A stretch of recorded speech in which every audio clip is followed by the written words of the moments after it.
একসাথে খাবো বললেই তো আর হয় না, তার জন্য রোজগার করতে হয়। তুমি কত টাকা সংসারে দেবে শুনি? দেবে না তুই কি করবি? আমি বলে দিয়েছি এ বাড়িটা আমি নেব। এই ছোট, শোনো, ঘরের একটু কাজ করে দেবে এসো। দাদা কাজ করে না, মাঠে যায় না, আবার এটাও বললো জানো, এই বাড়ি, এই জায়গা, সম্পত্তি সব আমার। আপনারা সাবস্ক্রাইব আর সাপোর্ট যদি না করেন আমরা নতুন ভালো গল্প কিভাবে আনবো বলুন তো? আপনাদের একটা সাবস্ক্রাইব, মাত্র একটা সাবস্ক্রাইব আমাদের মনোবল বাড়ায়। ঝটপট তাই সাবস্ক্রাইব করে ফেলুন তো দেখি। চলে যা, এই ঘর ছেড়ে একদম চিরদিনের মতো চলে যা। আজ থেকে তোর ঘর আলাদা, এ বাড়িতে তোর কোনো জায়গা নেই। এরকম এরকম করো না দিদি, এরকম করো না। আমি এখন অন্তঃসত্ত্বা, তুমি যদি এখন আমাকে ঘর থেকে বাইরে বার করে দাও, আমি কোথায় যাব দিদি? কেন, তখন ঝগড়া করার সময় মনে ছিল না? ঝগড়া তো করিনি দিদি, আমি তো শুধু বলেছিলাম। ভুল হয়ে গেছে আমার দিদি, আমার ভুল হয়ে গেছে, আমাকে ক্ষমা করে দাও। আমাকে এইভাবে ঘর থেকে বাইরে বার করে দিও না। আমি কোথায় যাব? কে আছে আমার? ও তো এখন বাইরে। তা জেনে আমি কি করব? এখান থেকে দূর হয়ে যা। এই বলে ঘরের দরজাটা বড় বউ বন্ধ করে দেয় মুখের ওপর। ছোট বউ ঠান্ডায় কাঁপতে কাঁপতে বেরিয়ে আসে। শ্বশুরমশাই ও তার সম্পত্তির একপাশে একটা ছোট্ট ঝুপড়ি ঘরে থাকা শুরু করে সে।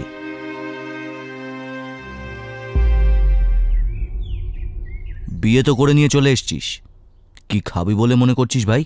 কেন দাদা, একসাথে থাকবো আর চাষবাস করব, বৌদি আর বউ মিলে থাকবে, সংসার সামলাবে, একসাথে ঠিক খাবার জুটে যাবে। তাছাড়া আমি তো পুরো চাষবাসটা দেখি নাকি, আমি কি আমার বউকে খাওয়াতে পারবো না দাদা? একসাথে খাবো বললেই তো আর হয় না, তার জন্য রোজগার করতে হয়। তুমি কত টাকা সংসারে দেবে শুনি? কেন বৌদি, চাষের ক্ষেতে ধান সবজি সবই তো আমি চাষ করি, আমি কষ্ট করি, আর আমি তো বাজারে বিক্রি করে টাকাটা তোমাদেরই দিই। আচ্ছা আচ্ছা, ঠিক আছে, তাই নয় বুঝলাম, তবে বাড়িটা তো ভোগ করতেই হবে। হ্যাঁ, তোর অবশ্য একটা সংসার হচ্ছে, আমারও সংসার আছে, ভবিষ্যতে আরও সংসার বাড়বে, বাড়িটা ভাগ করে নিতে হবে। এই একটা মাত্র বাড়ি কি করে ভাগ করবে ও দাদা? তা আমি কি করে জানবো? তাহলে এক কাজ কর, ওই দূরের ঝুপড়ি ঘরটা দেখছিস, ওটাতে তুই থাকবি আর আমরা এটাতে থাকবো। ওটা তো পাকা বাড়ি নয় দাদা, ওখানে থাকবো কি করে আমরা?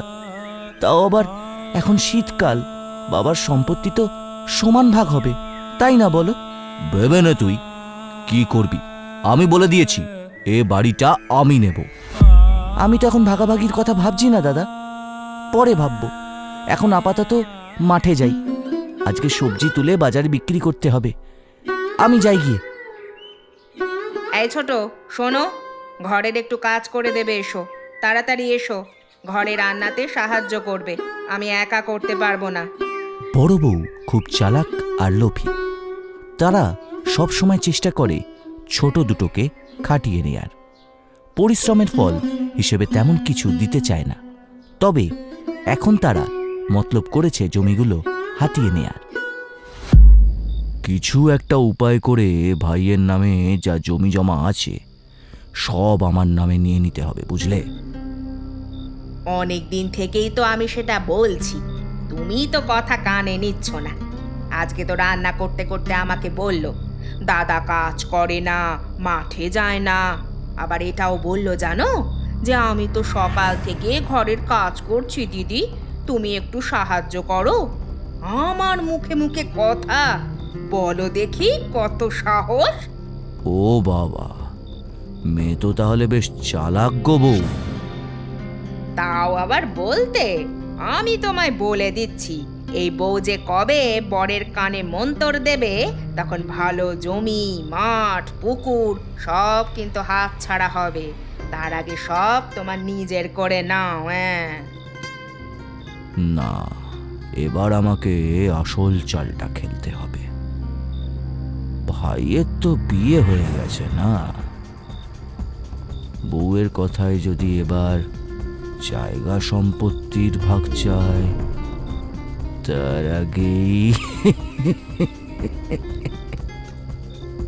হ্যাঁ, তার আগেই ওদের কাছ থেকে সব সম্পত্তি নিজের নামে করে নাও। এরপর ছলে বলে কৌশলে সব সম্পত্তি নিজের নামে করে নেয় অমিত ও তার বউ। ছোট ভাই সারা দিন রাত মাঠে কাজ করে, আর ছোট বউ ঘরের সমস্ত কাজ করে। জমির বেশিরভাগটাই তো দাদার নামে হয়ে আছে। আমি যে কি করব বুঝতে পারছি না। তাহলে কি করবে তুমি? জমিতে এত খাটাখাটনি করলে, এত কিছু করলে, কি পেলে তুমি?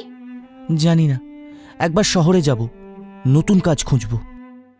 শহরে নতুন কাজ খুঁজবে? এটা তো খুব ভালো কথা। হ্যাঁ, দেখি। তুই শহরে চলে গেলে এখানের কাজকে দেখবে? আমার এখানে কি বা আছে? সবই তো তুমি নিজের নামে কর। থাক সেসব কথা। ব্যাপারটা কিন্তু খুব খারাপ হয়ে যাবে বলে দিচ্ছি। বাবা তো আমার নামে সব লিখে দিয়েছে, আমি কি করব? হ্যাঁ দাদা, আমি সবই বুঝতে পারছি। আমি আসি দাদা। ওকে একটু দেখে রেখো তোমরা, এইটুকু অন্তত আমার উপকার করো। এরপর শ্যামল গাড়ি ধরার জন্য রাস্তার দিকে এগিয়ে যায়।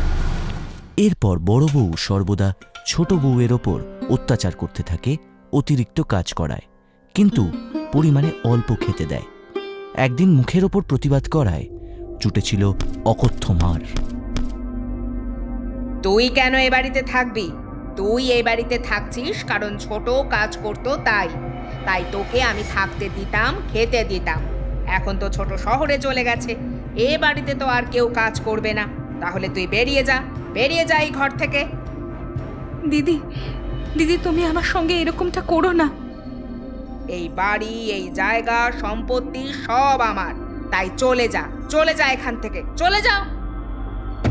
বড় বউ ছোট বউকে চুলের মুঠি ধরে একটা ধাক্কা মারে, আর ছোট বউ পড়ে যায় মাটিতে। ছোট বউ কান্না করতে থাকে, কারণ সে অন্তঃসত্ত্বা, কিন্তু সে কান্না বড় বউ শুনতে পায় না। আমি কিছুতেই আর বাড়িতে ছোটকে ঢুকতে দেব না, কোনো দিনই দেব না। ছোট বউ পাশের একটা কুঁড়ে ঘরে থাকতে শুরু করেছে। শীতে তার ভীষণ কষ্ট হয়। প্রথম দিন কান্না করতে করতে তার কেটে যায়। সে তো বুঝতেই পারে না তাকে কেন ঘর থেকে বাইরে বার করে দেওয়া হয়েছে। দ্বিতীয় দিন তার চিন্তা আসে, তাকে কিছু একটা করতে হবে, কিন্তু কি করবে সে বুঝতে পারে না।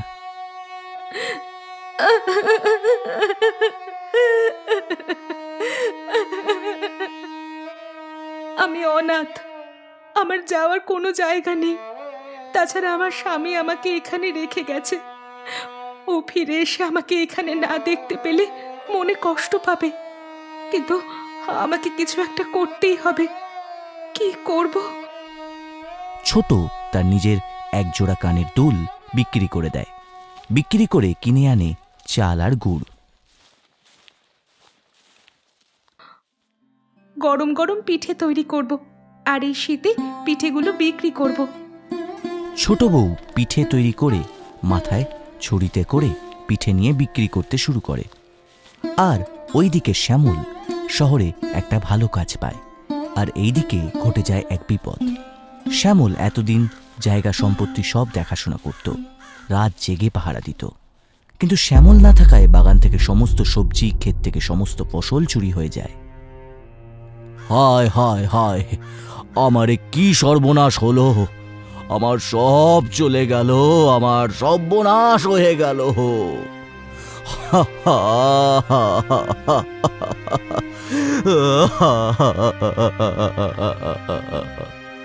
মাথায় হাত দিয়ে অমিত গাছের তলায় বসে পড়ে। এমন সময় গাছ থেকে একটা ভাঙা শুকনো ডাল অমিতের মাথায় পড়ে। মাথা থেকে রক্ত বের হতে থাকে। এ আমার কি সর্বনাশ হলো গো! হায় হায় হায়, এ কি সর্বনাশ হলো! হায় হায় হায়, এবার কি হবে? আমার কি করে চলবে?